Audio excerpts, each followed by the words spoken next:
माफ़ी चाहता हूँ, मैं झूठ नहीं बोलूँगा। तो मैं अपनी टीम से पूछा, कौन है भाई ये बच्चा? बोले साहब हम लोग थोड़ा चेक करके बताएंगे। फिर बाद में बोले अच्छा काम कर रहा साहब, बहुत अच्छा काम कर रहा, गरीबों की खिदमत करने की कोशिश कर रहे इन्हों। सलमान खान नौजवान लड़का है, शायद 30-35 के बीच में उम्र रहेंगी, काम तो कर रहे हैं, कोशिश तो कर रहे हैं। तो मैंने पूछा हमारे टीम से, इरादा क्या है? कोई सियासी फायदे के लिए कर रहे हैं, किस चीज़ के लिए कर रहे हैं? बोले नहीं साहब, लगता तो यही है कि खिदमत करने की कोशिश कर रहे हैं, पर बदकिस्मती वक्त का ये था, प्रॉब्लम था, इसीलिए मैं प्रोग्राम में तो शामिल नहीं हुआ। पर ज़रूर तब से मैं इनकी जितने भी एक्टिविटीज़ हैं सब पे मैं नज़र रख रहा हूँ, गौर कर रहा हूँ। और आज खुशी की बात यह है कि ये जो नौजवान लड़का है सलमान, इतना मैच्योरिटी के साथ आज जिन्होंने जो बात रखने की कोशिश की, एक ही बात में उन्होंने सब कुछ बोल दिया कि हमने बार बार मौका दिया कांग्रेस को और उन्होंने बार बार धोखा ही दिया हमको। ये बस एक सेंटेंस में कांग्रेस की हिस्ट्री, कांग्रेस की तारीख पूरा उन्होंने बता दिया। भाइयों, मैं आपसे 2-4 चीज़ कहना चाहता हूँ। पहली बात ये कि अभी करीब करीब 80 साल होने को आया हिंदुस्तान आज़ाद बन के। आज़ादी के बाद एक नहीं, दो नहीं, कम से कम 10-11 मौका आपने कांग्रेस पार्टी को दिया, वहाँ पे ऊपर मरकज़ में और यहाँ पे रियासत आंध्र प्रदेश, जब मुत्तहिदा आंध्र प्रदेश था तब, उसके बाद में तेलंगाना में, कुल मिला के 10-11 मौका, 50 से 55 साल हुकूमत चलाने का मौका मरकज़ में और रियासत में आपने मौका दिया उनको।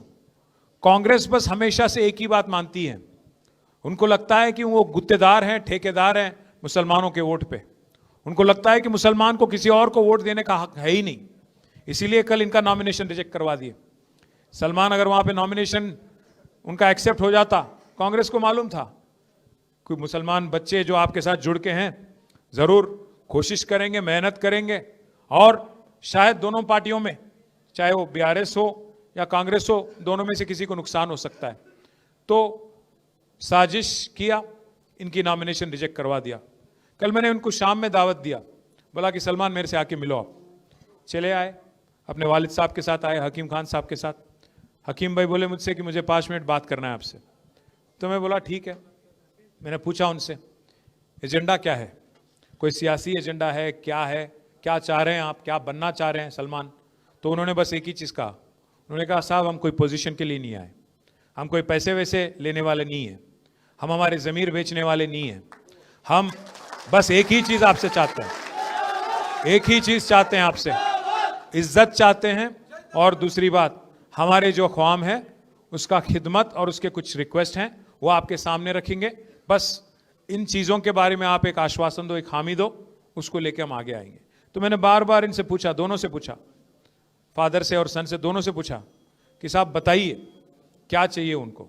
बोले कुछ नहीं चाहिए साहब, कुछ भी नहीं चाहिए।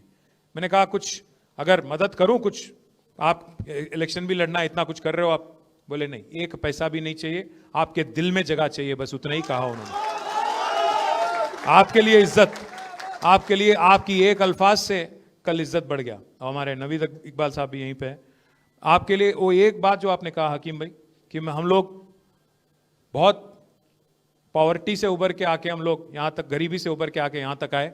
मेरे 5 बच्चे हैं साहब, मैं हर किसी को मैं आला से आला तालीम दिला के किसी को इंजीनियर बनाया, किसी को टीचर बनाया, किसी को कुछ और बनाया। आज सब बच्चे खुश हैं मेरे, मैं भी खुश हूँ। पर मुझे अपना ज़मीर कभी मैं कॉम्प्रोमाइज़ नहीं होता हूँ इस बात पे, बोल के साहब भी बोले कल। मैं आपसे बस एक ही रिक्वेस्ट कर रहा हूँ, एक ही वादा कर रहा हूँ आज। जुबली हिल्स तो एक छोटी मजली अपने लिए, एक छोटी जंग है, पर बड़ी जंग तो हमारी 2028 में होना है। केसीआर साहब जो हैं ऐसे सेक्युलर लीडर हैं, तारीख में शायद हिंदुस्तान, आज़ाद हिंदुस्तान में आज तक कोई चीफ मिनिस्टर ऐसा काम आज तक नहीं किया। आप एक बार सोचिएगा, अभी हमारे शकील साहब कह रहे थे आपसे जब मुखातिब हुए कि आला से आला तालीम। एक बार सोचिए आप, 1,40,000 बच्चे आज टिमरिस स्कूल में पढ़ते हैं। 1,40,000, एक एक बच्चे पे, एक एक बच्ची पे 1,25,000 रुपया सालीना खर्च किया जाता है। किस वजह से? किसने कहा केसीआर साहब से कि आप ये करो? उनके दिल में है कि हमारे बच्चे, हमारे आगे आने वाले नस्लें दुनिया से लड़ने की काबिलियत उनमें होना चाहिए, ग्लोबल सिटीजन बनना चाहिए वो, चाहे वो हिंदू हो, मुसलमान हो, जो भी हो, ईसाई हो, जो भी हो। इसीलिए मैं कह रहा हूं आपसे, केसीआर साहब की जो एजेंडा है वो सेक्युलर एजेंडा है। वो खुद हिंदू है, वो अपने धर्म को नहीं छुपाते हैं, वो धर्म को अपने बीजेपी वालों की तरह सियासी फायदे के लिए इस्तेमाल नहीं करते हैं। हाँ, केसीआर ने तो हिंदुस्तान में सबसे बड़ी मंदिर अगर कोई बनाए तो केसीआर बनाए यादगिरी गुट्टा में। वो छुपा छुपी कुछ नहीं करे केसीआर साहब, खुल्लम खुल्ला करे, बाजाब्ता करे, टेंपल भी बनाए, यज्ञ भी करे, और हर किसी की रीत और रिवाज की भी इज्जत केसीआर साहब करते हैं, चाहे हिंदू हो, मुसलमान हो, ईसाई हो, जो भी हो। इसीलिए अगर एक मुसलमान बच्ची की शादी में शादी मुबारक मिलता है तो हिंदू बच्ची और क्रिश्चियन बच्ची की शादी में कल्याण लक्ष्मी मिलता है। अगर एक हिंदू बच्ची को साड़ी मिलता है बतकम्मा दशहरा के दौरान तो रमजान तोहफा मिलता है हमारे गरीब मुसलमान भाइयों को, बहनों को। और हमारे क्रिश्चियन भाई अगर हैं, ईसाई हैं, तो उनको क्रिसमस गिफ्ट दिया जाता है। ऐसे सेक्युलर लीडर तारीख में हिंदुस्तान में आज तक आपको देखने को नहीं मिला होगा। एक और बात भी आपको याद दिलाता हूं मैं, तालीम और आसरा पेंशन और इसके अलावा काफी सारे जो मदद गरीबों को देना चाहिए, वो सब कुछ केसीआर साहब ने करने की कोशिश की। कांग्रेस के दौर में 200 रुपया पेंशन था, उसको 10 गुना बढ़ाया केसीआर साहब ने। आज आप देखिए क्या माहौल है हैदराबाद में, चाहे आप कोई भी मजहब के हो। आप 2 साल हो गया कांग्रेस की हुकूमत आके, इंदिरम्मा राज्यम बोले, इंदिरम्मा राज्यम, इंदिरम्मा राज्यम। क्या है इंदिरम्मा राज्यम? गरा तोड़ना। क्या है इंदिरम्मा राज्यम? जो वादे करे उसको पूरी तरह से नहीं निभाना, यही आपकी राज है।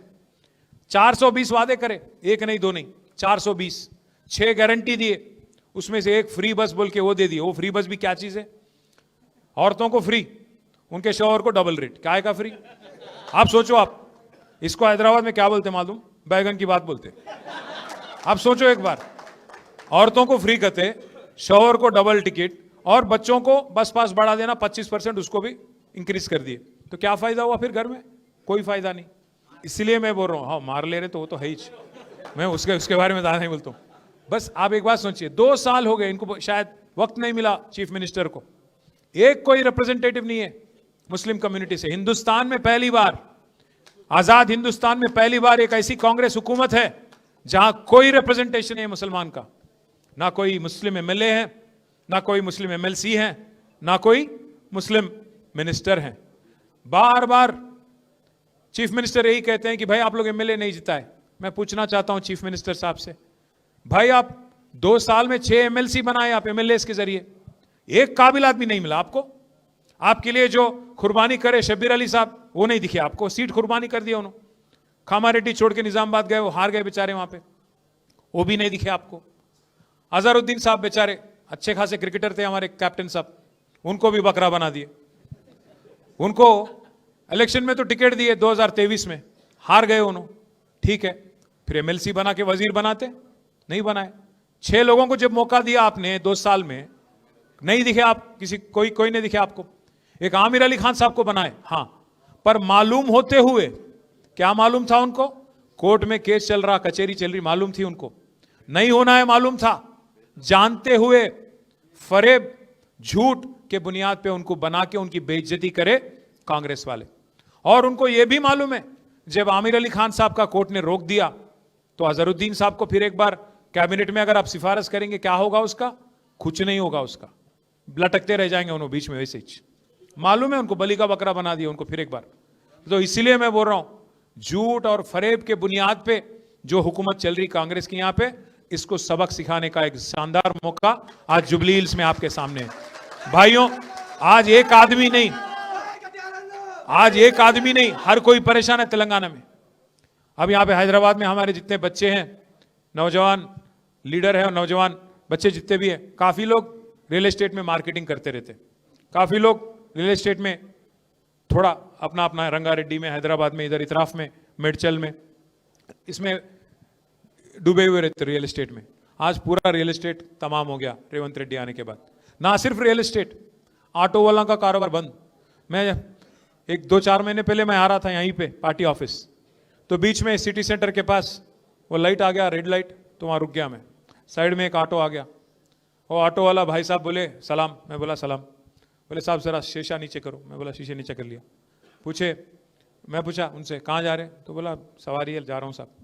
उन्होंने पूछे कि साहब वालिद साहब कैसे? मैं बोला ठीक। मैं बोला आपका क्या नाम? बोले महमूद। तो महमूद भाई क्या हाल? बोले बर्बाद है सब। और क्या हाल है? बर्बाद है। मैं बोला क्या हुआ? बोले जब से हुकूमत आई सब धंधा बंद साहब। इससे पहले 1,000 रुपया कमाता था, 1,000-1,200 रुपया कमाता था पर दिन, आज 400-500 भी बहुत मुश्किल से मिल रहा साहब। तो मैं बोला क्या करेंगे महमूद भाई?